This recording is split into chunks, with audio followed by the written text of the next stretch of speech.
would not be possible if consciousness was limited to our brains. We also have mystical experiences. You're watching the Spotlight Network. Starring Hollywood's newsman, Logan Crawford. They now believe a single member. He works with TV and film legends. And now, Logan's shining the spotlight on the world's top emerging authors and creators. International were abducted. This is Spotlight with Logan Crawford. Streaming on Roku, Apple TV, and Amazon Fire TV. I'm Logan Crawford, and right now on Spotlight, I've got a question for you. What if divine encounters were not fiction, but in fact, fact? The name of the book we're talking about today is Encounters with God. It's written by a terrific author, a great guest. His name is William Dorrance. And in the book, he boldly explores the mysteries of faith, consciousness, and the afterlife through real-world evidence and spiritual insight.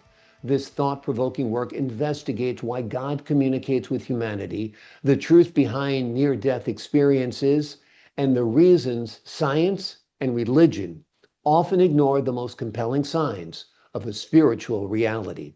We're delighted to have this very talented author join us here today. We thank the team at Mainspring Books for helping us put him on TV today.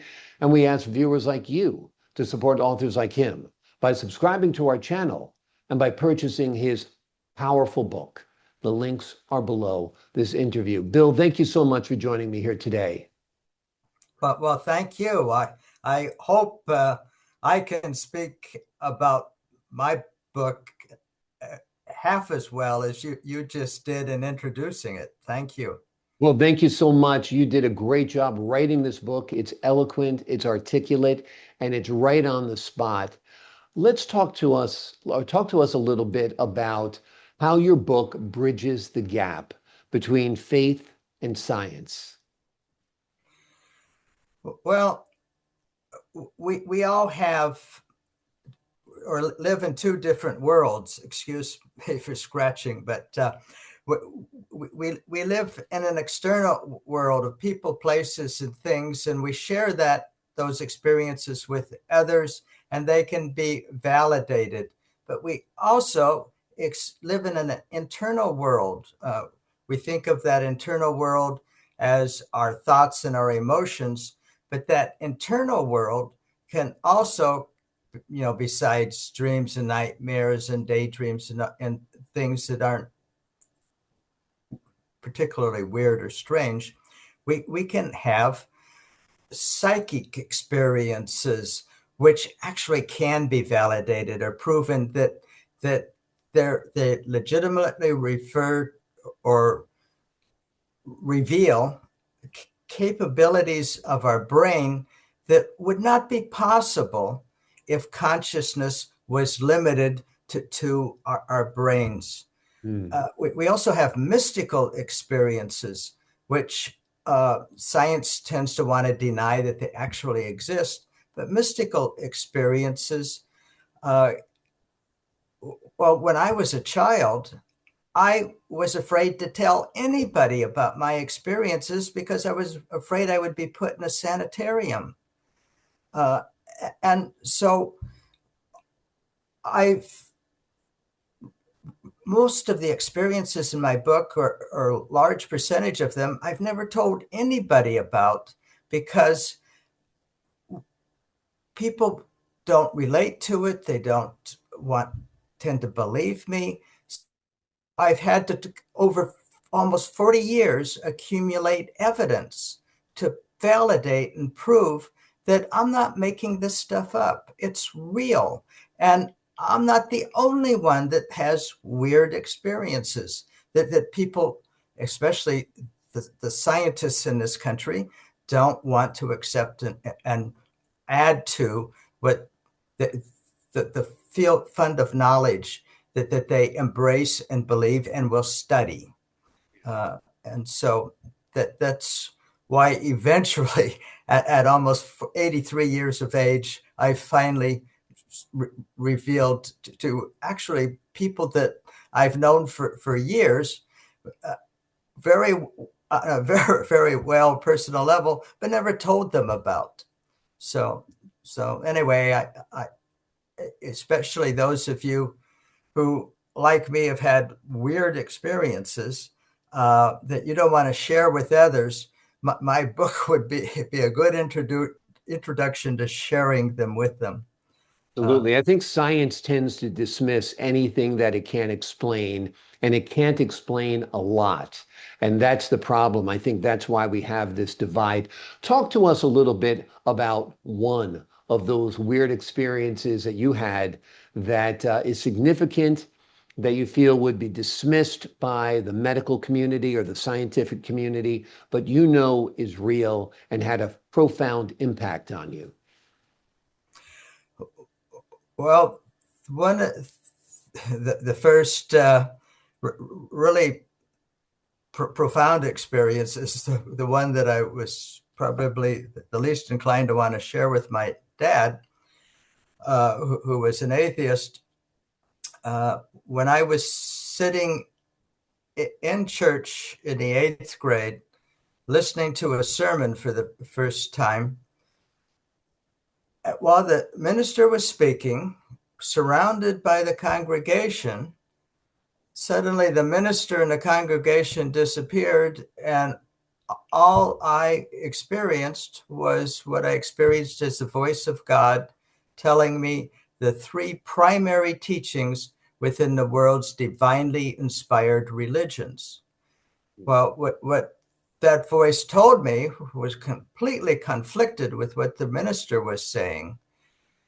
And I don't have the world's greatest memory, but strangely enough, I remembered word for word exactly what I heard for over 20 years before suddenly I was embraced with metaphysical books that were telling me the same things that what I interpreted as the voice of God told me. And I prayed when I was 15 years old after reading quotes of Jesus in the New Testament. I prayed to be led to a divinely inspired person like Jesus. I assumed that because there's millions, billions of people on the planet, there must be at least one person on the planet that would be like Jesus. And I went through a whole series of weird experiences, which ultimately led me to such a person. And then I found out that, gee, Jesus really wasn't completely unique, although he was an extreme example of what's possible. People who actually have the ability to manifest miracles. Yeah. But he, I eventually discovered that finding people who can provide you with divinely inspired teachings or wisdom is not really all that hard to do. What do you hope readers take away from your book? What do you hope they learn from it? What do you hope they understand after turning that last page?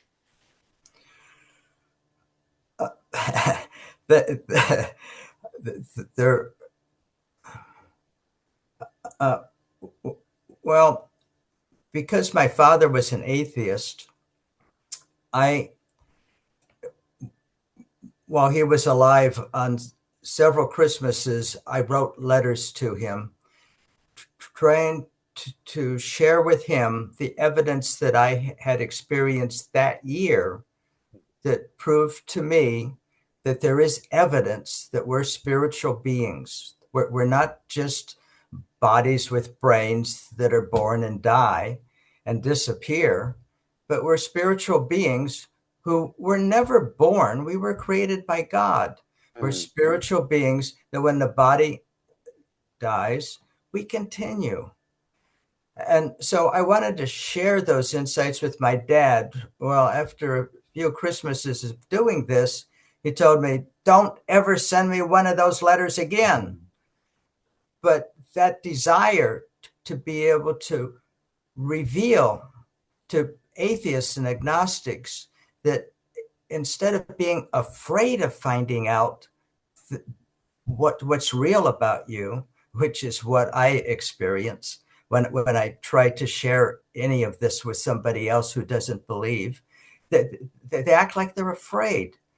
But instead of being afraid, embrace it, read my book, and you find out that there's plenty of evidence that you're a spiritual being. And at the back of the book, there's a section for further study, which guides you to other sources of information and evidence that, and ways of proving to yourself in an experiential way that you're a spiritual being.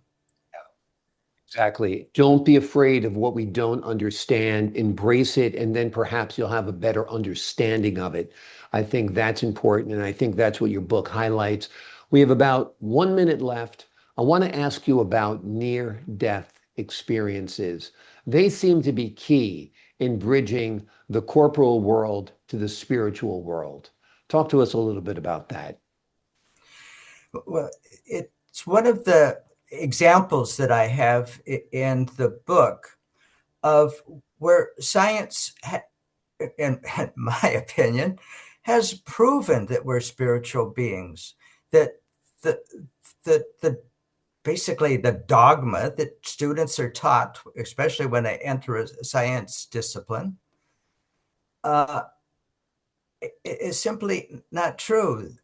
That well, in a near-death experience, which tends to happen from cardiac arrest when the heart quits pumping blood and enabling blood to flow to the brain and keep the brain functioning. And so in a near-death experience, so far as science could say, the person should not be conscious. Yet they are conscious. Right. That they're aware. That usually in the beginning, they're aware of what's going on around them. They can see the doctors or nurses attending to their body. And then there's a whole sequence of events that follow, and the last of which is a life review. Well, most people don't get that far in the sequence. A near-death experience means that the person somehow or another is returned to life and becomes a living, breathing person again, and can tell about that experience. Exactly. And for a lot of people, it changes their lives. It changes the lives of those around them. It changes their belief systems and absolutely reinvigorates and renews their faith. The name of the book we're talking about today is called Encounters with God. In the book, William boldly explores the mysteries of faith, consciousness, and the afterlife through real-world evidence and spiritual insight. It's an amazing book. It'll get you back on the track of believing again if you're doubting. And if you've never believed at all, listen to what William has to say. It just might open up your heart and your mind. Bill, thank you so much for joining me here today.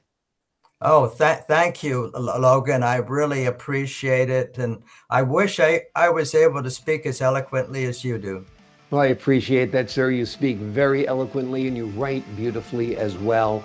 This book is highly recommended. To the folks at home, I'm Logan Crawford, thanking you for your time this time. Until next time.